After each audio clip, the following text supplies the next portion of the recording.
Welcome to Arco di Trento, the Ciclamino circuit.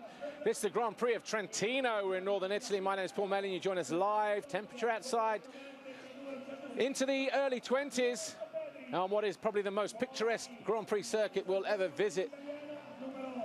MX2 has just been out. MX1 are out on their sighting lap as we speak, and of course we'll get ready to go racing in the next few moments. We'll have take a look behind the scenes at Garibaldi Honda, David Philipparts and Harry Koulas.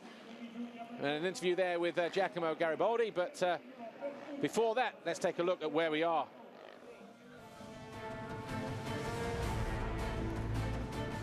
Trentino is the region. We're in the small town of Arco in northeast Italy, and this Ciclamino circuit absolutely dwarfed by these limestone rocks. We're in the Sarca Valley,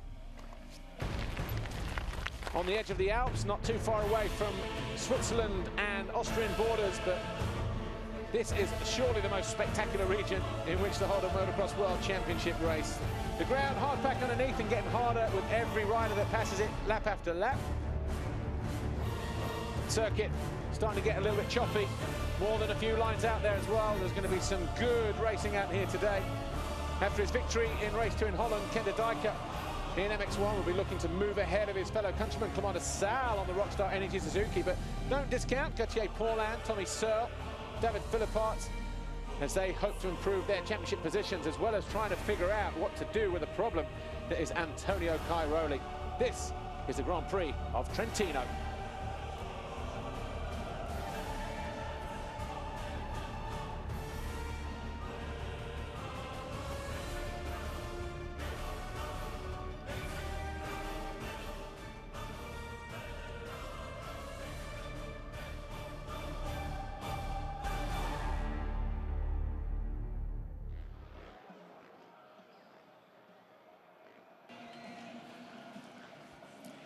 Just under 1,700 meters long, the circuit here at Arco di Trento.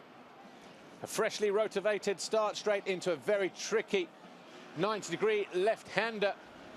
Just gets a bit of a rise as well as they turn through there. So the balance of the bike slightly unsettled, but as they go through there, it's pretty narrow on the exit as well. We saw a crash in the first MX1 race. As we have in all the races here, there was talk maybe of opening up the corner a bit, but for the first time, actually, this start line not determined by where your qualifying pick will get you, because you can start from the middle, you can start from the outside, and if you get a good jump and you're brave enough, you can go up the inside as well. So a really open first turn, and it really is determined by how quick your trigger finger is off the gate. But here's a look behind the scenes at Garibaldi Honda before we go any further.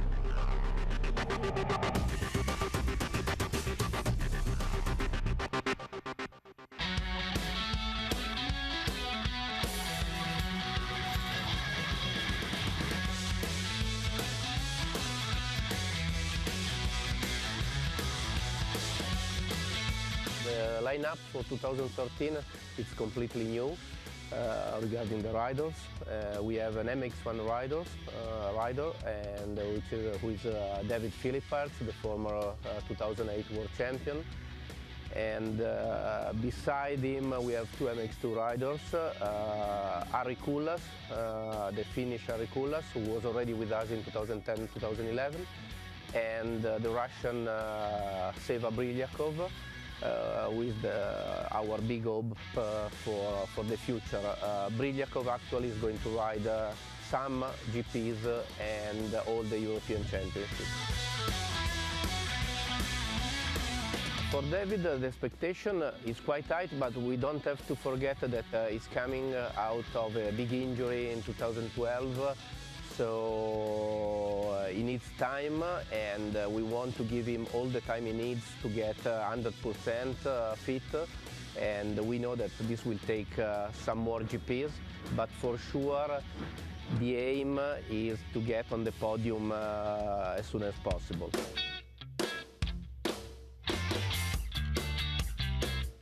Ferrari, we thought he could play the top 5 of the championship because when he was with us in 2010, in his first year in GPs, he was riding easily in top 10. So we expected him to be in the top 5. Unfortunately, the beginning of the season has not been lucky for him because he was injured, and so for the rest of the season we expect to see him at least in the top 10.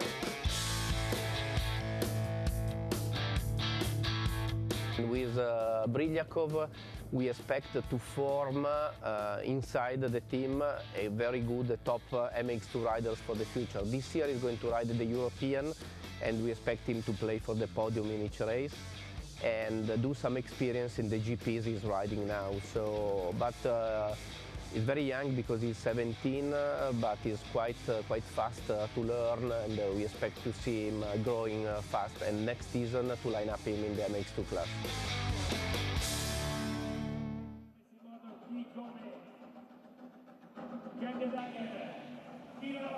Giacomo Garibaldi, always got a good presence in the paddock, of course, with this year David Philipparts, former world champion from 2008, Harry Koulas, former rider with him back in the European Championship days when Charlier was European champion, and of course even in the early stages that they were in MX2 Grand Prix competition in 2010.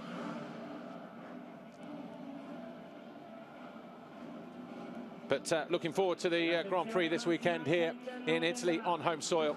There's Ken Dodajka. He will line up in pole after winning the qualifying race yesterday.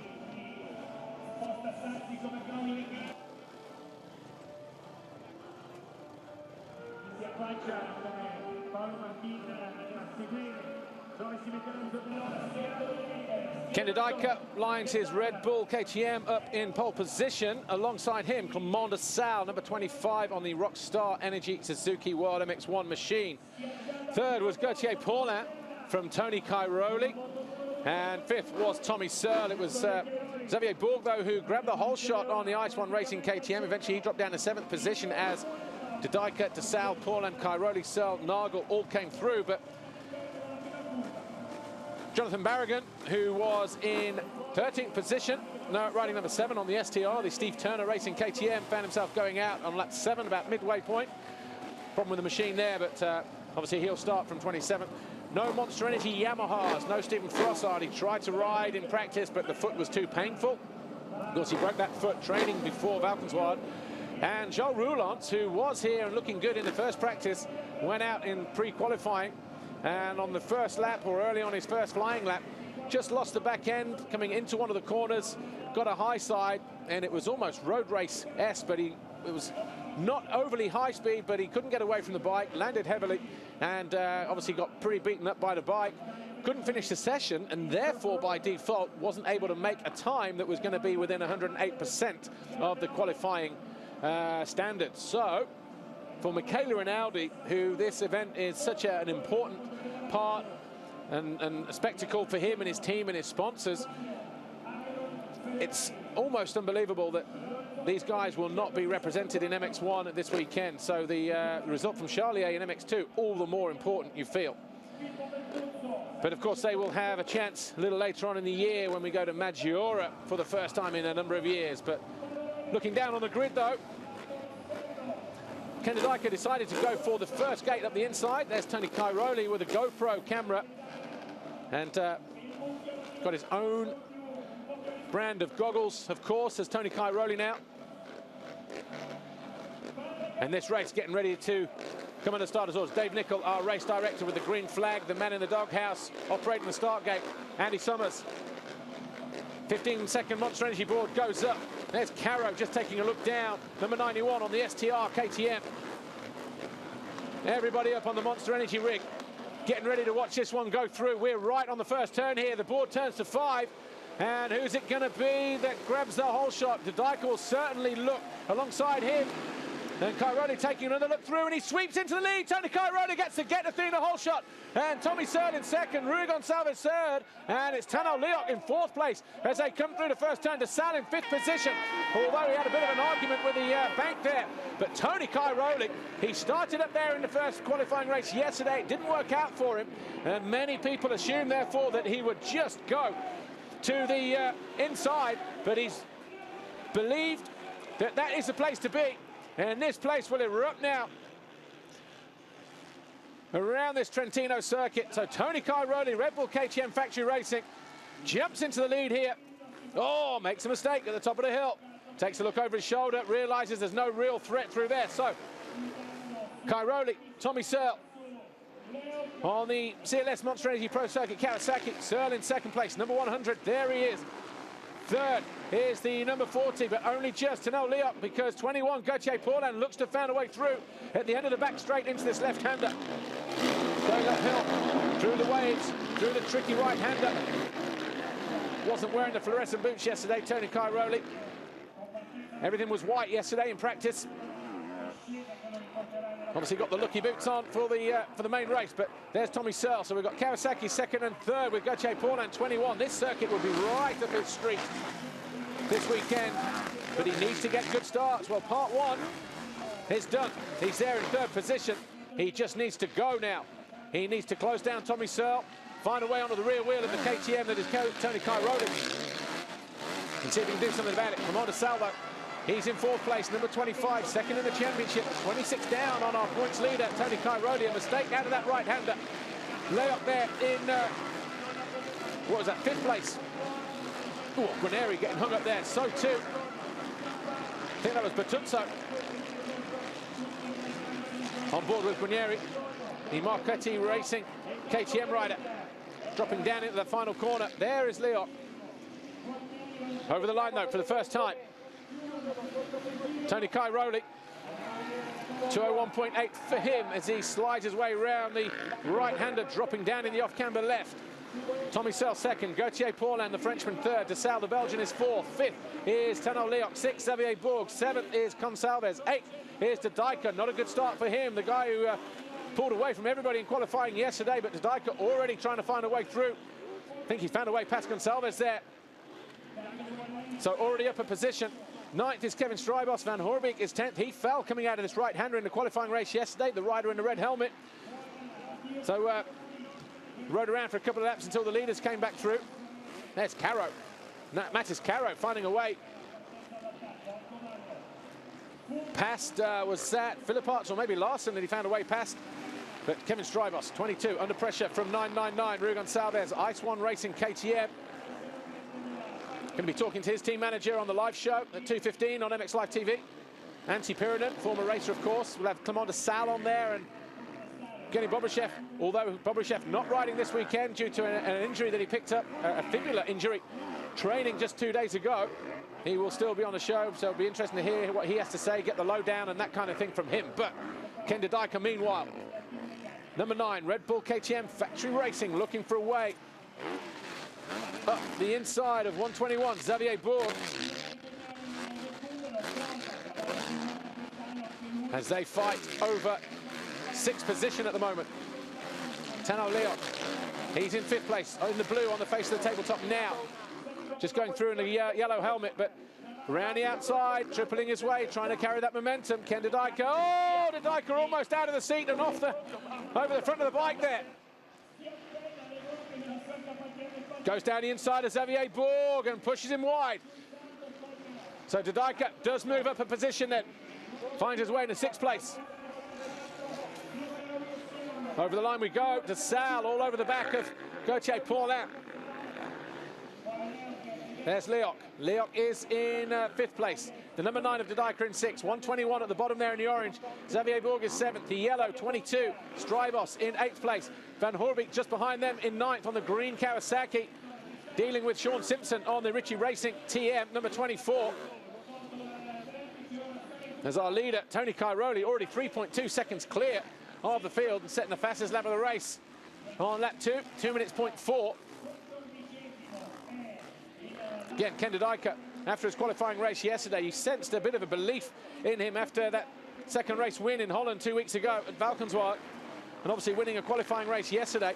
Oh yeah, I mean, actually, while I mentioned that, Ken de Dijker and Jordi Tixier, who were the victors in qualifying races yesterday, actually picked up a bit of a bonus, and a very nice bonus as well. Cam Corsa Road Bike Cycles, CAAM Corsa, donated a road cycle and a mountain bike to those guys. I think they fought over who was going to take those, but very, very nice bits of kit. They were all carbon fiber and glistening with all trick components, pedals, brakes, you name it. So no excuses now, boys, to go out and get your trading done. Tommy Searle goes through in second. 21, Gauthier Paul on the green, Kawasaki third. 25 in the yellow on the Rockstar Energy Suzuki. Clement de Sal in fourth place, going after the Frenchman. A great crowd, great auditorium here. Tough racetrack, not easy by any means. Hard pack, hard, nadgery, loose, slick, stony, soft in places like here. Some of the jump faces were a little bit soft yesterday as well, but had so much rain in the few weeks leading up to this race. But suddenly, come weekend, race day, blessed with glorious sunshine, wall to wall yesterday and today. 22, 23 degrees outside, but this is a battle for second place. Suddenly, being squeezed up to Tommy Searle, 100 on the CLS Kawasaki there. Paulin has had a couple laps to get into it, finding his rhythm, finding himself on the rear wheel of the Kawasaki of Tommy Searle. Not easy to wrestle these 450s around here. Tony Cairoli coming up here in the opposite direction, our race leader, almost 4 seconds clear. But Clement de Sal, number 25, third rider in shot on the yellow Suzuki, 1:59.4, fastest lap of the race by half a second that time around over Tony Cairoli. So de Sal signalling his intentions here to try and get ahead of these guys, but Tony Cairoli a little bit further to bridge, 5 seconds ahead.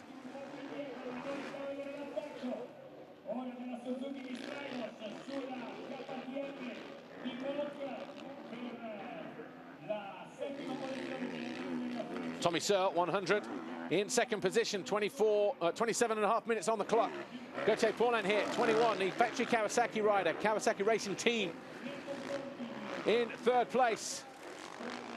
Behind him, the 25, Clement de Sal, Rockstar Energy Suzuki, World MX1 rider. You see how slow that bottom corner is, off-cambered, stony, loose, rocky. Very easy to make a mistake through there, as it is at the top of the hill. Very easy to run wide and get cross-rutted there as de Sal goes down the inside of Paulin, who's looking creative, looking for different line choices there. Doesn't want to follow Tommy Searle through the obvious lines, through the ruts. Oh, nicely scrubbed off there for the Frenchman, 21, Paulin, doubling his way through the braking bumps into that bottom corner as well. And he's right on the rear wheel of Tommy Searle, 100. Different engines in these machines. They are Kawasaki 450s, yes, but the factory effort from Japan of number 21, Gauthier Paulin. Pro circuit components on the 100 of Tommy Searle as he almost gets parked at the top of the hill there. That cost Gauthier Paulin a little bit of time there. Talking to Sam Davis, actually, former schoolboy rider back in the UK. He's helping Tommy Searle this year in his preparations, just general everything around the weekend. Helmet carrier, drinks, water carrier, all that kind of stuff, making sure everything's right for him. And he said yesterday he actually felt really good, Tommy Searle. His pace was good, but just got a little bit of arm pump after a few laps. And also, he said he realised his lines weren't great. Cairoli came by and he realised, actually, you know what, I've got some work to do on my lines here. So I'm hoping that Tommy Searle learned from that yesterday. But then you listen to other people, one or two journalists around the paddock, and where he finished in his qualifying race, Tommy Searle, they believe that's probably where, in 5th place, that's about where his level is at the moment, coming in as a first year as a rookie into MX1. But, of course, motocross is all about confidence, gaining confidence, believing in yourself and your ability, and you're only as good as a result. And as soon as you start popping them results in and getting seconds and thirds and fourths instead of 7th, 8th and 9th, of course, you start to believe, you start to gain in confidence, you find that next level, you train a little bit harder, ride a little bit harder. The overall physical aspect, your fitness is a little bit more sustainable. And Tommy Searle, with 10 minutes gone, 25 on the clock, in a very good position at the moment, as him and Gauthier Paulin now starting to break away from Clement de Sal on that Suzuki. De Sal, the one looking like he needs to regroup here.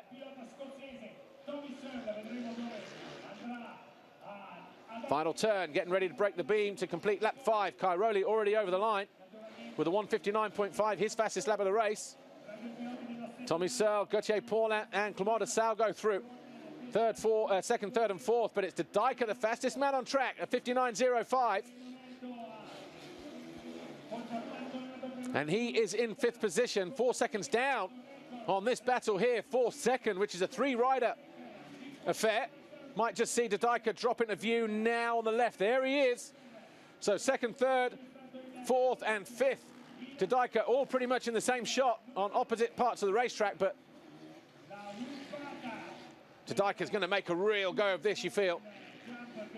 Tenno Leok in sixth on the Route 77 Energy MVRD Motorvision Racing Honda. Then Kevin Strybos, teammate to Clément de Sale, has Paulin looking to go up the inside of Tommy Searle, who will have more momentum through here, as Searle was too tight there. And you could see that one coming from about 20 meters back. Oh, Tommy Searle in neutral as well as he came out of the corner. That'll cost him a little bit more time. And de Sale has closed right on the rear wheel. Tommy Searle might be better to let de Sale through and try and follow these guys just to get a bit of regroup going on.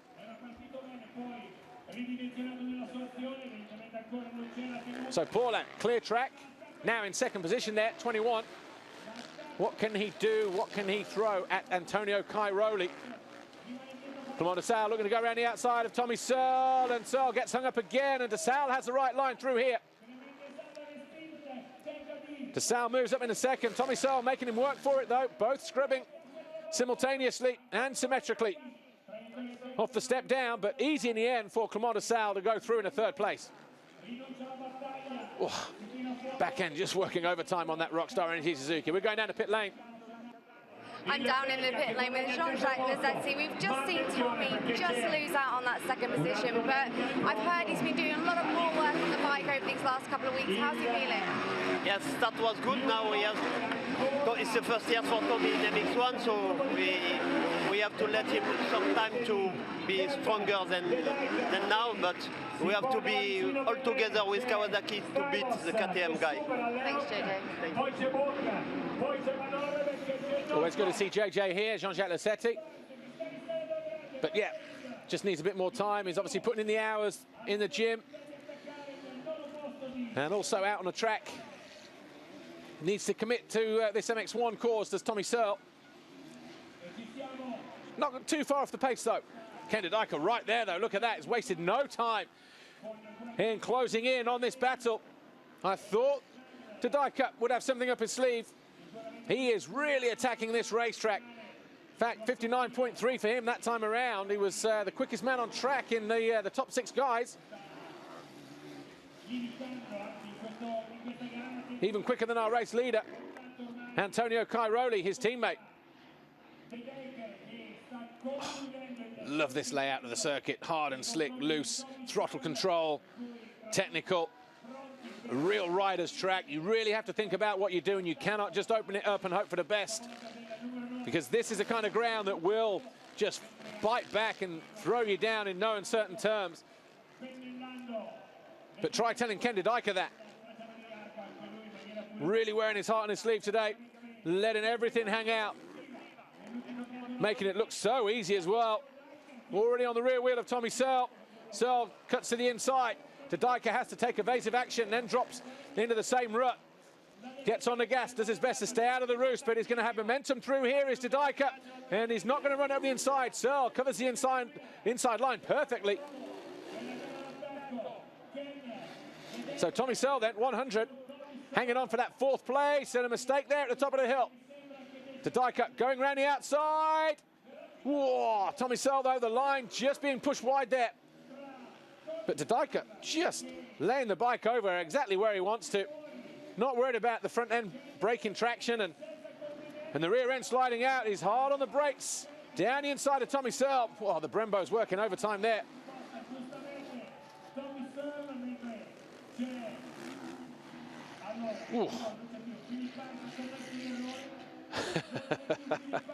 Not sure if that was a flick of the tear off there or just a thumbs up to Tommy Searle, but I'm guessing it was the former. They're grabbing the tear off, having another go at it as they head down the back straight. Look at the braking bumps right in the face of that step up. And then the ruts on the downside. That's where it was pretty soft on landing. Oh, de Sale's not out of this yet. He's going after Clément de Sale, is going after Gauthier Paulin. KTM looking on. Cairoli, 4.1 seconds clear, doing enough, it would appear, just to stay ahead of Paul-Anne de Sal. Tommy Searle, though, the 100 here on the CLS Monster Energy Pro Circuit Kawasaki. Probably getting more airtime this weekend than at any point during the season. Finding himself in fourth under the watchful eye of the big friendly giant. Number 9, Ken de Dijker on a Red Bull KTM. Slight mistake for him, though, as he came out of the right-hander at the bottom of the hill. Gonna have to regroup and go back after Searle. But look at the inside line there.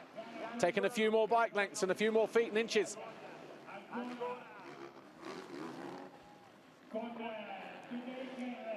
Keeps it low over the step down. Dropping down in the final turn. Cairoli already into the final corner. So too Paul-Anne and de Sal. De Sal closing right in now. See them just on the finish line, jumping in the background. De Sal. Nice move there from de Dijker. This time he's at the inside. Keeps it lower. But Tommy Searle, again, protects the investment on the inside. This time, switches it back to the inside. Does number 9, Ken de Dijker. Tried the outside as the back end gets loose on Tommy Searle. Lost invaluable ground and time, and in the end, easy for Ken de Dijker to go through. So now, Tommy Searle can just relax a little bit. The pressure's off. He's soaked it up for 8 laps in what will probably be maybe a 20-lap race here. But Tony Cairoli, 4.6 seconds clear of second place. Gauthier Paul-Anne, number 21, and this guy here, 25, Clement de Sal on the Rockstar Energy Suzuki. So the battle for second position, not done yet by any means. Then we've got Ken de Dijker in that bottom corner. Yes, not quite there. So that gap between de Sal and de Dijker, 5 seconds as they came over the line. But 17.5 minutes to go. This is a really interesting battle here between second.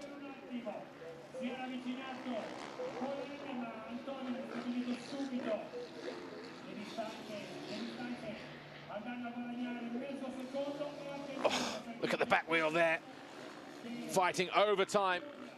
Gauthier Paul-Anne, that's probably why de Sal is all over the back of the Frenchman right now. That one mistake, got it wrong on the landing through the ruts. And this battle for second just started to get a little bit more intense between Gauthier Paul-Anne, number 21. Lovely use of the arms through there, soaking up BMX style. Of course, he is a former junior BMX world champion. Gauthier Paul-Anne. De Sal all over the back of him in third. Ken de Dijker in fourth. Tommy Searle is fifth. Strybos sixth. Tanel Leoc seventh. Borg is eighth. Van Horbik 9. Sean Simpson on the Ritchie Racing TM is in 10th. Guarneri on the Marchetti Racing KTM is 11th. Then it's Mattis Caro on the STR KTM in 12th. Then we've got Max Nagel on the Honda World Motocross machine in 13th place. So not a great start for him. Rui Gonçalves, Ice One Racing KTM is 14th. Then we've got Barragan, Larson, Just, Dami, Tienen and Pedrick rounding out the top 20.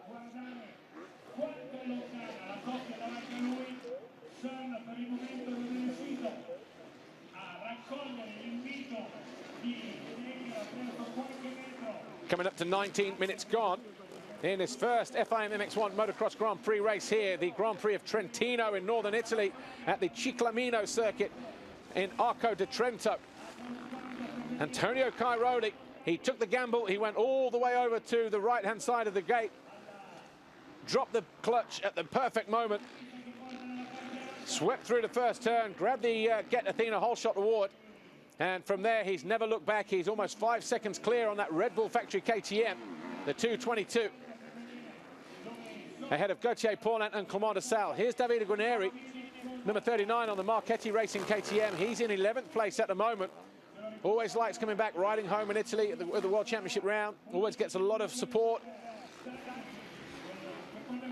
We heard from him at the start of the broadcast as well, when we went behind the scenes at Marchetti Racing, but he said it's not very easy. Of course, he always tries to fight to be inside the top 10, but the level is so high now in MX1 that it's just difficult to break inside the top 10. And you look at the guys that are in those positions. Cairoli, our race leader, Paul-Anne second, de Sal there on the yellow Suzuki in third. De Dijker, he'll be coming in large as well in fourth place any moment now. Then Tommy Searle, Strybos, Tanel Leoc, Xavier Borg, Van Horbik and Simpson. They're all the riders in the top 10. And all but Xavier Borg and Jeremy Van Horbik in 8th and 9th. Although they've won races, they are not Grand Prix winners. Everyone else has, apart from Sean Simpson as well. He's a race winner. But the depth in the talent pool here in MX1. And everybody, we're talking tenths of a second and 0.2 of a second, the difference between the guys as they haul themselves around this racetrack. There's Cairoli disappearing out of shot, 5 seconds clear of this battle for second. But the margins for error are so fine now. Everybody carrying similar speed on no matter what circuit, no matter what terrain. But DeSalle in third at the moment, number 25.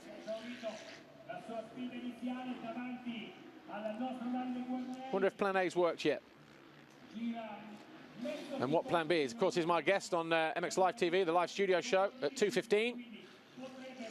It's 1:31 here now, or thereabouts, local time. So in about 45 minutes time, we'll get to hear from him, probably for about 10 minutes or so, and then we'll continue the chat with Evgeny Bobrishev and Antti Pirinen from Ice One Racing KTM. Be interesting to hear what his views are on the circuit. Normally likes the hard, slick surface compared to the sand.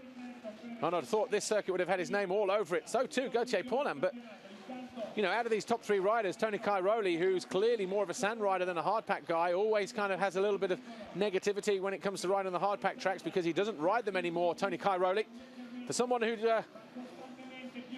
doesn't ride so much hard pack anymore, and neither of us do, to be honest, because all the circuits are so perfectly groomed that we don't get hard and slick anymore. The tendency for the riders is to ride more loamy circuits where there's a bit of depth and a bit of traction. Yeah, Tony Cairoli really applying himself in this first race, as you would expect. And he is, ooh, that gap's coming back down. We're going down a pit lane. We're back down with the Monster Energy Rinaldi team. Joining me, Joel Roland. You're not riding here. What happened in pre-practice? Yeah, quite a big crash and hurt my shoulder, but I tried to ride with it, but it was not possible because I had a small concussion. So yeah, today just take it easy, and tomorrow, and then I hope to be okay again. I don't know what my shoulder is gonna be, but I think it's gonna be okay. Thanks, Joel.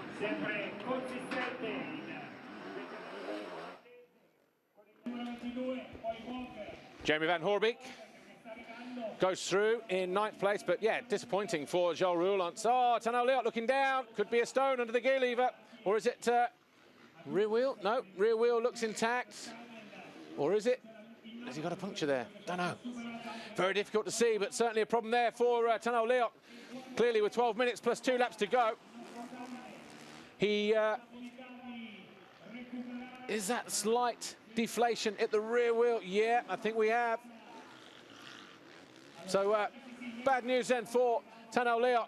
Goes out of 8th place with what appears to be a rear wheel puncture on that Route 77 Energy. Motorvision Racing.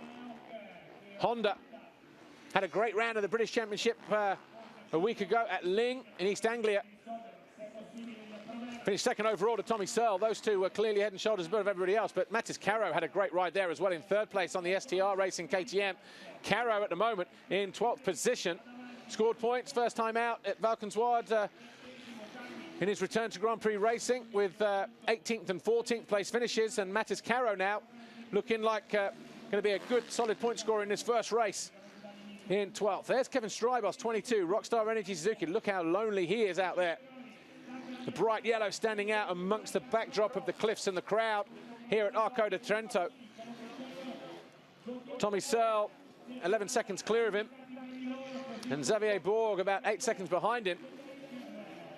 As we look at Tony Cairoli, up onto the step-up, dropping back down into the main arena, into the right-hander. Crowd electrified by this guy's performance. That battle for second, still in favour of 21, Gauthier Paulin at the moment. Bit of a hard hit there in the corner for Clement DeSalle, but probably doesn't even notice it. Always looks worse than they feel, actually, those kind of things. But you do realise a slight lack of forward momentum. But not easy, this racetrack. Like I say, so much going on. While the temperatures aren't warm like we had in Thailand round 2, where it was 37 degrees and hot and humid, sticky, that kind of thing, like sitting in a sauna, quite literally. Leok coming in. Mechanics go to work on that machine. Mark Chamberlain on the spanner on this side. Team owner, team manager, trying to get that spindle out, trying to get that rear wheel change as quick as they can, but obviously there's going to be a lot of heat in there at the moment. Probably not going to slide out as easy as it would have, as they would have liked, but there's still a chance that he could score a point here. Tano Leok. Oh, look at that heat on the disc. The whole caliper, everything else, got to be careful there, guys. Trying to get that dropped in. That's the problem we have. But here's Xavier Borg, 121, and Jeremy Van Hoorbeek, 89. Those guys in 7th and 8th place. Van Hoorbeek had a bit of a steady start to the season, but Van Hoorbeek, 17th in the championship, had scored in all races, actually, apart from the second moto in Valkenswaard. But Xavier Borg as well, 11th in the series. He should leapfrog Joel Roulant, who's only 2 points behind him. And Rui Gonçalves, his teammate, is a few positions further back, down in 13th. But not going to close in on the points of Gonçalves in his first race. Xavier Borg riding that KTM. Loving being part of the team. Nice guy as well. Approachable, talkative, pretty smooth actually, is Xavier Borg. One of the nicest guys in the paddock, if there was ever an accolade, but look at that, taking a little bit longer than they thought. Tano Leok still there with his helmet on. Probably wondering actually whether he should actually go back out, but he's going to be dropping right out the points here right now. You would think. 7.5 minutes to go. Xavier Borg goes through. Ice One Racing. KTM, the green 89 of the factory Kawasaki, the teammate to the guy who sits in second place, Gauthier Paulin. The 89 being Jeremy Van Hoorbeek of Belgium. Looking to get his MX1 campaign up and running again. Broke a finger, index finger on the left hand. Earlier on the year, had a plate put in it. Couldn't bend it, so he was riding through the pain barrier in Qatar, Thailand, but he proved to Kawasaki that he's made of tough stuff and was prepared to go riding in that circumstance just to get time on the bike and see exactly where he is, given the injury. It looks like Gauthier Paulin has just broken free of 25. Clement de Sal coming up against the back marker. Maybe just took his eye off the ball there a little bit, de Sal. Because the 221, is that 221? 277, sorry. Lauri Lehtela of Estonia on the Sarkar Racing Honda. Moves over for the Belgian eventually. What was the gap last time around? 3.7 seconds. Cairoli still keeping it pretty good at the front of the field, but look at that. Tano Leok finally gets himself out of there, but be interesting to see where he can manage to finish. But yeah, Tano Leok staying out on lap 11, but he's gone back out in the race. 25th, he's only completed 11 laps, so he's in there for a couple of laps in the end. Slightly longer than normal pit stop. But of course, he lost time originally trying to bring the bike home without doing any damage to the rim and risking injury to himself, because a puncture around here with the ground so unpredictable anyway, that's the last thing that you want. Here's Ken de Dijk, number 9. He's in 4th. He's 5 seconds down on de Sal, and looking good for more points here in race 1.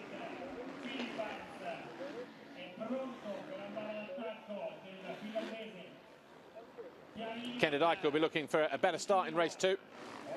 He's in 4th place at the moment with just over 5 minutes plus 2 laps to go. So what, about 9-10 minutes, something like that. But you can't afford to give this guy here, Antonio Cairoli, 222, that kind of head start. You can't afford to give him a whole shot, because this is what he'll do. He'll just show up, open the door, barge right in, and he will simply punish you, as he is doing the rest of the field at the moment. Tony Cairoli opened his Grand Prix campaign this year with a third in the first moto in Qatar. Then he took 4 race wins in a row with the second race in Qatar, the 2 victories in Thailand, the opening win in the Netherlands at Valkenswaard, and then a second there. So yet to finish off the podium, Tony Cairoli in 2013, but already out to 5.1 seconds then. So having a good lap that time around, a 2:08.97. Gauthier Paulin just dropping in that bottom right-hander behind him. 2.2. Or 2 minutes 2.2, and then Desal at 2:01.6. So Desal still believes that being a second and a half back of Gauthier Paulin, he still might be able to challenge for it, but going to be difficult. Didika 4th, Desal 5th, 6th is Strybos, 7th is Borg, 8th going through on the Kawasaki. Van Hoorbeek 9th now for Sean Simpson. Just there in the blue on the Ritchie Racing TM, going after Van Hoorbeek. Still got time to do it as well, and the Scot could do something about it. To say the gaps between the riders in terms of their overall commitment, the speed and that kind of thing, so short between each rider, all pushing the same kind of pace. But Van Hoorbeek looking to go after 1:21. Xavier Borg heading down the back straight into this bottom right-hander. No, bottom left-hander, I should say. Gets on the gas, it's about evens. Well, Van Hoorbeek, very tight through there. As Van Hoorbeek goes through, Xavier Borg tried to come across the left just to thwart the challenge there from Van Hoorbeek, but probably didn't realise how close Van Hoorbeek was. It's played into the hands of Sean Simpson as well, because he's now right on the rear wheel of the Ice One Racing KTM. Let's drive us again, Rockstar Energy Suzuki. Lonely ride for him in 6th as we drop downhill. Van Hoorbeek now on the green Kawasaki in 7th place. The orange, the 1:21 of Xavier Borg in 8th. 24 in blue, Sean Simpson, a moment for him going downhill. That would have been nasty. Lost the front end at the wrong time coming out of there. And Sean Simpson just hanging on to that 9th place. Gets his way through though. He's worked hard, has Sean Simpson, to find his way onto the rear wheel of the KTM of Xavier Borg, 1:21, the Frenchman.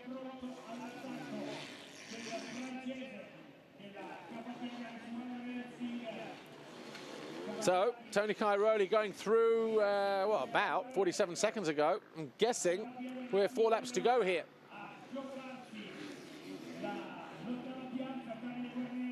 Absolutely nothing in it between these guys. Slight mistake there, though, for Xavier Borg. Didn't quite get on the gas as soon as he was liked.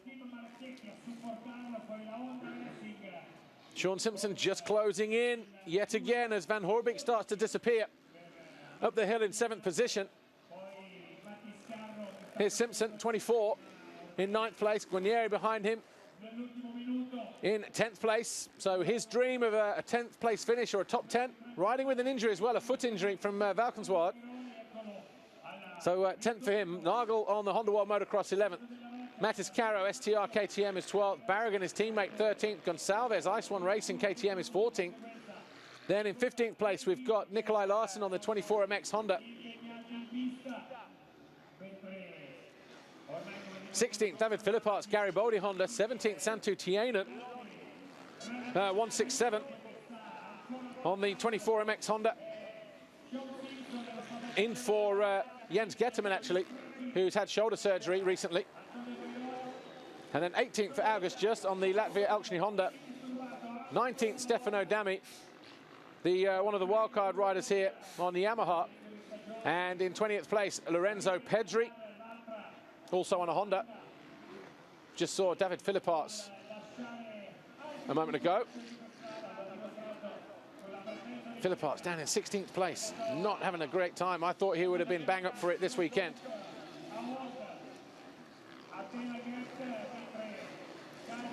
Sean Simpson still trying to find a way to close in on Xavier Borg, who seems to have just got a bit of second wind here on that final lap, just doing enough to stay ahead of the blue Ritchie TM there, number 24.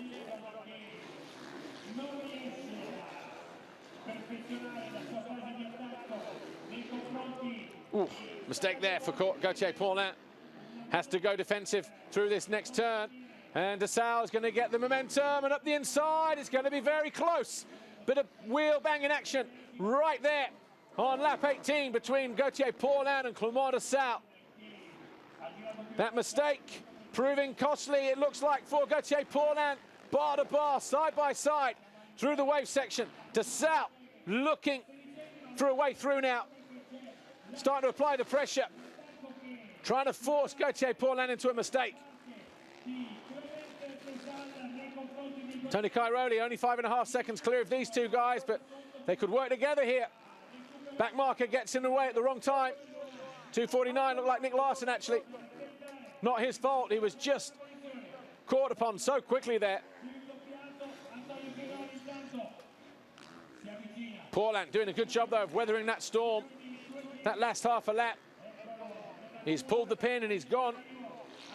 Realised the threat was there from DeSalle after making a self-inflicted mistake. So 2 laps to go. Cairoli 5.3 clear. This battle for second place still yet to be decided.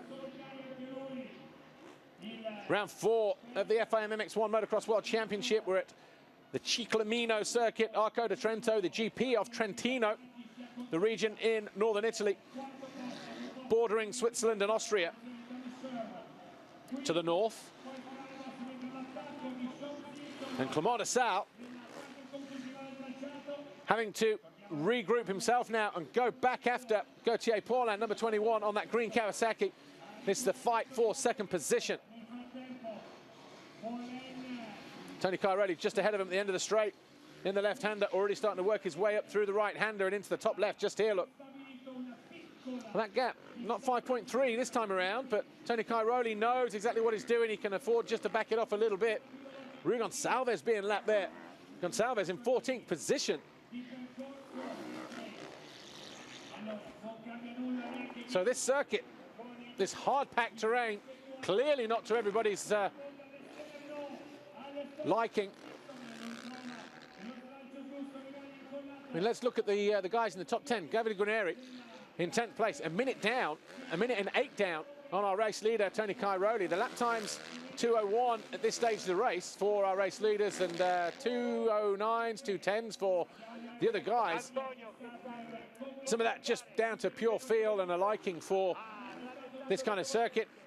Another fact is the fitness levels of some of the riders probably a little bit better than others. Tony Cairoli, probably the most supremely fit athlete out there at the moment. And that gap's come down to about 3 or 4 seconds between Cairoli and Gauthier Paulin, but we're on the final lap now. Cairoli goes through a 2:01.5. A 2:04. That gap down to 4.2 seconds. More importantly, Gauthier Paulin might be able to see Tony Cairoli and just push that little bit extra. It's going to take a big ass, though, to whittle down 4 seconds, barring a mistake, of course, from Antonio Cairoli. There he is, our race leader, Red Bull Factory KTM Racing. Coming up to lap, Jonathan Barragan, STR KTM in 13th position. Oh, gets a bit of a kick there off that tabletop. Look at the crowd here, saluting Tony Cairoli as he goes through. They've got the best view of the house up there, overlooking the whole of the circuit. There's Barragan, a lonely figure in the number 7 in 13th place. His teammate, Caro, is what, 15 seconds clear of him, something like that. Barragan doing the right thing, not wanting to interfere with play. Hard racetrack, this. In every sense of the word. Hard in its nature.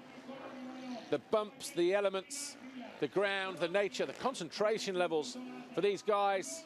Because you go from nice, flat, sweeping corners like that into deep, rutty corners with holes in them as well. Hard braking bumps at the top. And then you'll get at the bottom of this hill, for instance, looks nice and smooth and clean, but that's off cambered through there. Tabletop, Tony Cairoli, nice parade lap for him. A wall of noise around this circuit here at Arco di Trento. Couldn't have done it any better, Tony Cairoli.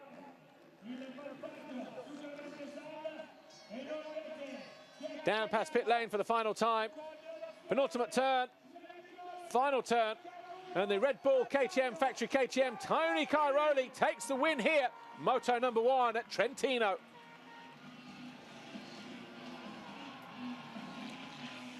Great reception as well from the fans. Congratulations from Gauthier Paulin and Clément de Sal. There's your first three, Cairoli, Paulin, de Sal.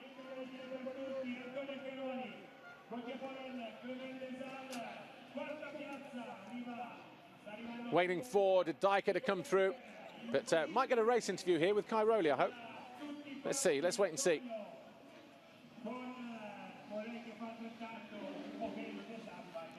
De Dijker still waiting for him to come through in 4th position.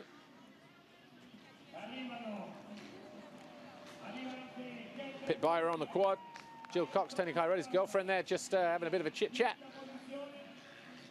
So, De Dijker does come over the line in 4th. Tommy Searle, good ride for him in 5th. Your first home GP of the year. Here is your check. So get the thing, a whole shot then for Tony Cairoli. Stormed into the lead. You watch this right from the outside. Alongside him, Gauthier Paulin kept it nice and straight, took a look over his shoulder. Tommy Searle tried to lean in on him, but a good swoop through. Look at that. Bike length clear in the end of Tommy Searle. Rui Gonçalves 3rd, but dropped down to 14th by the time the checkered flag fell. Did the Portuguese rider.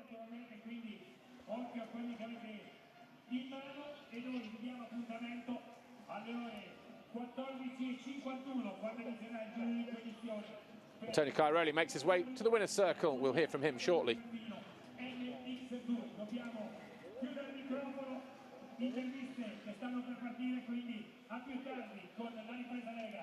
The fans loved it. Tony Cairoli loved it. We loved it here as well in TV land because great action on the track in MX1. Great circuit, great atmosphere, great ambience, everything perfect here so far at Trentino. But another 25 points, a perfect race for Tony Cairoli, quite literally. A start to finish win. Doesn't do that too often, certainly not done it too much this year, but the victories that he has had, he's had to work hard for.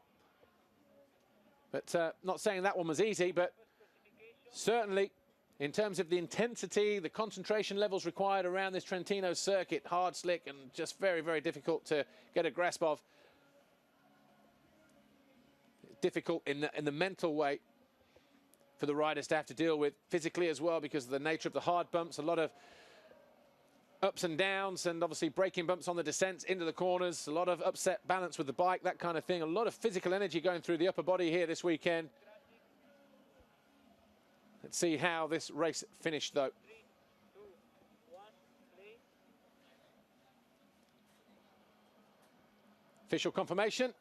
Antonio Cairoli wins it by 3 seconds from Gauthier Paulin, Clément de Sal, Ken de Dijker, Tommy Searle, Kevin Strybos, Jeremy Van Hoorbeek, Xavier Bourg were your top 8. Sean Simpson was 9th and Guarnieri was 10th. Good ride for him on the Marchetti KTM. Max Nagel 11th, Mattis Caro 12th, Barragan was 13th, Rui Gonçalves, David Philipparts 15th, Nick Larson, Santu Tienen, August Just, Mikola Paczynski got into the points in the last few laps in 19th, and Stefano Dami was 20th. Tano Leok, no points for him. He was well placed, but obviously he had a rear wheel puncture around the midpoint of the race.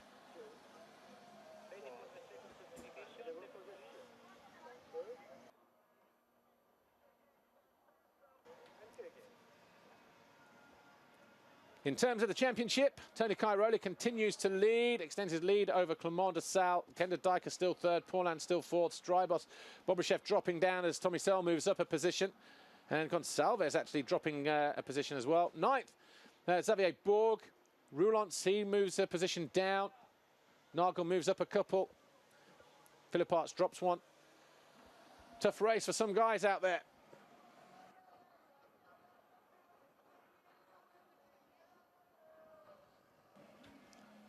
But our race winner, race 1, was Tony Cairoli. Here he is. He's with Amy.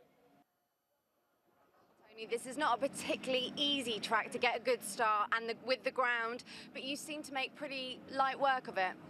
Yeah, the track is not really easy. I mean, I struggle a lot, especially yesterday also on the qualification.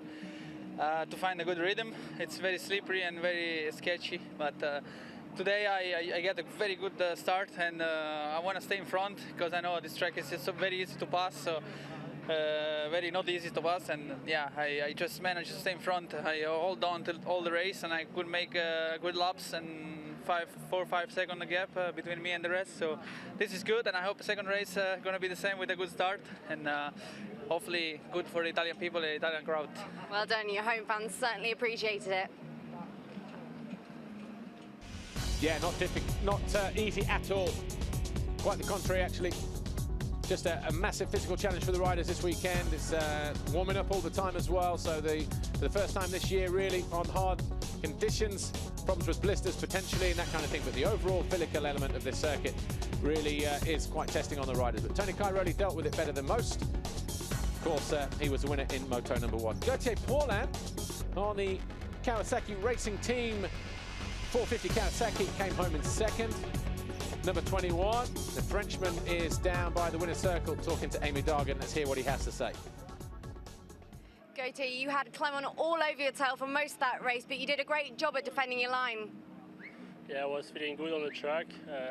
Pretty good start, and then just so many mistakes. Just a small mistake, but close to crash. Just because like I break one rut, I miss the front once, and I hit a stone another time, and that's racing. But I need to. If without those mistakes, I think I can do better, and I'm looking forward for second moto now. Well, then we'll see you for second race. Again, very difficult conditions. Said he was making a few mistakes here and there, but second place, 22 points. Can't complain about that, but not an easy place to come to here this weekend, as we've said already today. Clement Desalle was third on the Rockstar Energy Suzuki World MX1 machine. Had a great start, but got himself into third, and at times looked like he could make a pass on Gauthier Paulin for second as the Frenchman made a few mistakes, but wasn't to be, and he had to settle for 20 points and third in Moto number 1. Here he is with Amy. Clement, you came so close to making or capitalising on Gauthier's mistake, but didn't quite get there. What are you going to change things up for the second race? Change nothing, you know. I will do my best and try to have a good start, better start. Yeah, I was all the race behind Gauthier and could not pass it, and also we get in some lap rider, and it's all time the same, you know. They don't move, they try to be close of the good guy, but they don't know that it's another one just close of them, you know. So I don't know. I will just do my best for second moto and we see what can be. Thanks, Clement.